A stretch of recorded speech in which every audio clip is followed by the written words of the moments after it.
Bonjour à tous et merci de nous retrouver pour ce 4e et dernier numéro de MyWave TV consacré au IG8. Et aujourd'hui, on parle des infrastructures qui financent les autoroutes du web. La réponse, c'est tout de suite et c'est dans MyWave TV.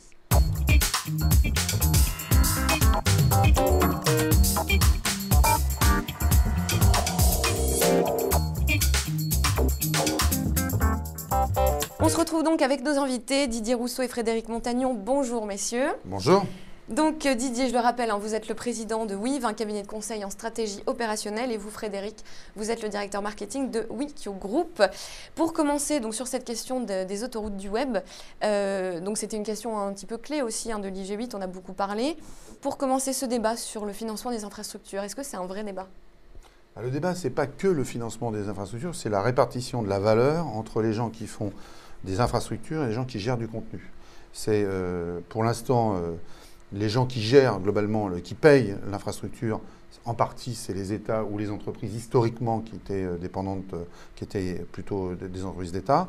Et les gestionnaires de contenu payaient de la bande passante, parfois, ou des services, mais peu par rapport au niveau d'investissement qui était demandé. Et qui vont continuer à être demandés. C'est-à-dire que l'intensification des réseaux, le président de France Télécom expliquait qu'il y avait à peu près 5% d'accroissement par semaine, par week-end du trafic donc sur Paris. Il va bien falloir à un moment donné réinvestir lourdement dans les réseaux. Et donc la question se pose. D'accord. Votre avis Frédéric sur les infrastructures? Moi, je me situe plutôt du côté de ceux qui fournissent des services et des contenus. Ce que je vois, c'est qu'on a eu beaucoup de mal à mettre au point les business models autour des services et des contenus. Donc, tant qu'on avait du mal à le faire, tout le monde nous laissait tranquille. Maintenant, effectivement, à force d'investir de notre côté et à force de passer du temps à développer des business models, aujourd'hui, on sait gagner de l'argent. Et là, comme par hasard, effectivement, les opérateurs commencent à demander leur part du gâteau. Mais bon, quand on voit ça de loin, moi, c'est un petit peu comme si Air France venait demander à avoir une rétribution sur chaque chiffre d'affaires des hôtels, des restaurants, des gens qui l'emportent dans une destination. Pour moi, ça n'a pas de sens. D'accord. Ce qu'il y a aussi, c'est que, en dehors de la problématique du financement en tant que tel, la raison du financement est un point important. C'est-à-dire que dans un pays, dans la participation de sa croissance économique, il y a un certain nombre d'éléments qui vont expliquer sa capacité à se développer, mais aussi la mise en place d'infrastructures. Et les infrastructures télécoms sont maintenant aussi majeures que des infrastructures routières, fluviales, ferroviaires. Et donc l'État, en tout cas dans son rôle régalien, doit impérativement être présent pour participer en fait à un écosystème qui va permettre d'accroître ce développement économique. Voilà, ça c'est à mon avis un des points majeurs. Donc je pense que le financement sera de plus en plus mixte, dont un certain nombre de sociétés vont investir, vont prendre éventuellement, vont intégrer l'aval, l'amont, vont faire un certain nombre de choses pour permettre d'aller encore plus vite, comme ça s'est passé dans d'autres secteurs d'activité. Et je pense que des grands opérateurs comme France Télécom ou d'autres vont aussi aller vers une gestion de contenu beaucoup plus importante, vont aussi essayer peut-être de faire des réseaux sociaux, de participer à telle chose, à faire des partenariats majeurs pour aussi récupérer la gestion de contenu. Et on va, je pense, assez rapidement le voir sur les paiements sans contact qui vont avoir lieu via les smartphones. Et on va voir que les opérateurs vont aussi intervenir dans cet espace-là. On parlait justement donc des fournisseurs de services et de contenus. Est-ce que ce débat donc, sur le financement des infrastructures qui payent, est-ce que d'une certaine façon, ça peut remettre en question le principe de la neutralité ? En tout cas, c'est très lié parce que on comprend bien que celui qui fournit le service, celui qui fournit l'accès, s'il fournit aussi des services et des contenus, a tout intérêt économiquement à privilégier ses services et ses contenus plutôt que celui des autres. Donc si on considère que l'accès libre à l'information est générateur ou en tout cas participe à la démocratie, à la liberté, à tout un tas de valeurs qui sont plus des valeurs républicaines que des valeurs de société, là effectivement il peut y avoir des conflits d'intérêts, c'est très lié, c'est très très lié. D'accord. Votre avis, Didier ? Oui, je suis assez d'accord sur les conflits d'intérêts, mais pour autant, on ne pourra pas bloquer les opérateurs dans une non-course à l'acquisition, j'allais dire, de gestion de contenu et de valeur ajoutée différentes. Donc il va y avoir à un moment donné cette capacité-là, donc à la réguler, mais on le voit que actuellement sur le simple, j'allais dire sur les banques passantes de téléphone, du moins sur les télécoms, on voit bien qu'on arrive un peu à réguler quand même les choses.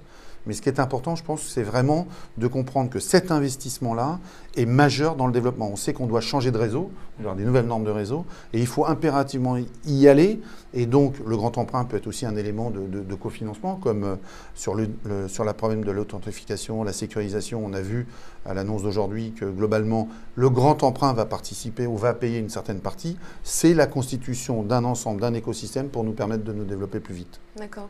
Et en quoi justement cette question du financement des infrastructures, en quoi ça impacte le business et les entreprises qui veulent arriver sur Internet ou qui y sont déjà?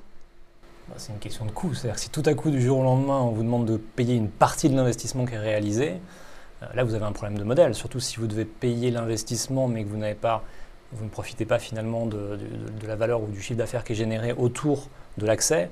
Là, on a effectivement un problème.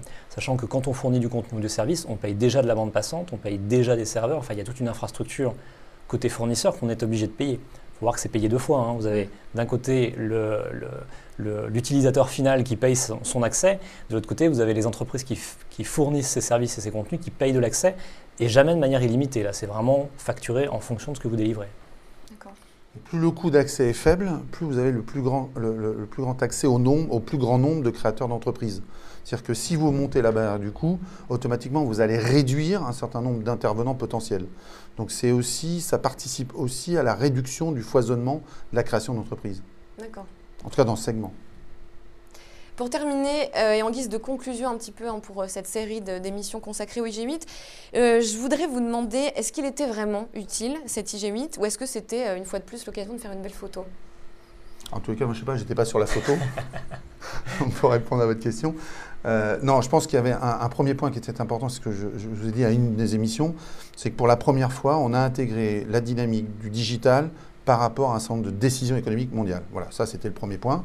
Le deuxième point, il n'y avait pas assez de représentation du citoyen, hein, et là il y a une vraie dimension importante à avoir.